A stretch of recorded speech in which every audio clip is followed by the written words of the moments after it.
Hello, Lorna, Ian. Glad you could make it. You're the only two who put your names down for this literature tutorial, so let's get started, shall we? I want to run over some aspects of the novel The Secret Garden with you before the test next week. Be sure to take some notes and ask questions if you need to. Hey, Lorna, have you got a spare pen? Sure, here you are. Okay, so the story follows two key characters. You should refer to them as protagonists, who go by the names of Mary Lennox and Colin Craven. The story is set shortly after the turn of the 20th century, and the narrative tracks the development of the protagonists as they learn to overcome their own personal troubles together.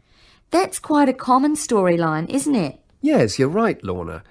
So what can you tell me about the character of Mary? Well, in the beginning, she is an angry, rude child who was orphaned after a cholera outbreak and forced to leave India and move to the United Kingdom to her uncle's house in Yorkshire. That's right. And there she meets Colin, who spends his days in an isolated room, believing himself to be permanently crippled, with no hope of ever gaining the ability to walk. The two strike up a friendship, and gradually learn, by encouraging each other, that they can both become healthy, happy and fulfilled in life. Will we need to remember a lot of these details for the exam? Just the basic outline. Examiners don't want to read a plot summary. They know what the book is about. Focus on narrative techniques instead, such as point of view. What's that mean? It's all about how we see the story.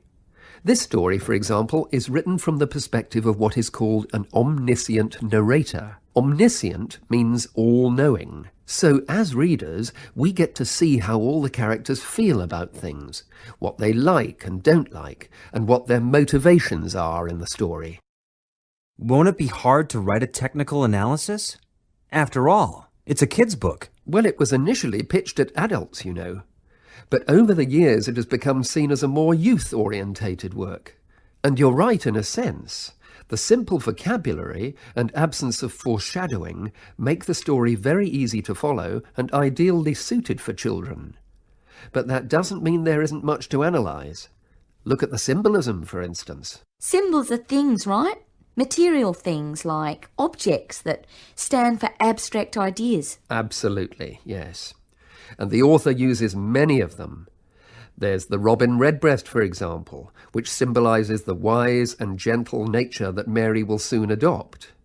Note that the robin is described as not at all like the birds in India. Roses are used as well, as a personal symbol for Mistress Craven. You'll see they're always mentioned alongside her name, and Mistress Craven's portrait can also be interpreted as a symbol of her spirit. Are symbols just another name for motifs? No, motifs are a bit different. They don't have as direct a connection with something the way that a symbol does. Motifs are simply recurring elements of the story that support the mood. Are there any in this novel? Yes, two very important ones. The Garden of Eden is a motif. It comes up a few times in connection with the garden of the story. And then you've got the role that secrets play in the story.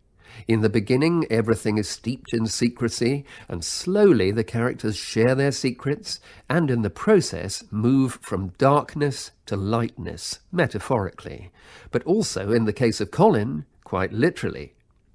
His room in the beginning has the curtains drawn, and he appears at the end in the brightness of the garden. Anything else we need to know about? Yes. Nearly all novels explore universal concepts that everyone has experienced. Things like love, family, loneliness, friendship. These are called themes. The Secret Garden has a few themes that all centre on the idea of connections. The novel explores, for example, the way that health can determine and be determined by our outlook on life. As Colin's health improves, so too do his perceptions of his strength and possibility. The author also examines the link between our environment and our physical and emotional prosperity. The dark, cramped rooms of the manor house stifle the development of our protagonists. The garden and natural environments allow them to blossom, just as the flowers do. Finally, this book looks at connections between individuals. namely Mary and Colin. This necessity of human companionship is the novel's most significant theme, because none of their development as individuals would have occurred without their knowing each other. Well, that about sums it up, I think. That's a great help, thanks. Yes, thanks very much.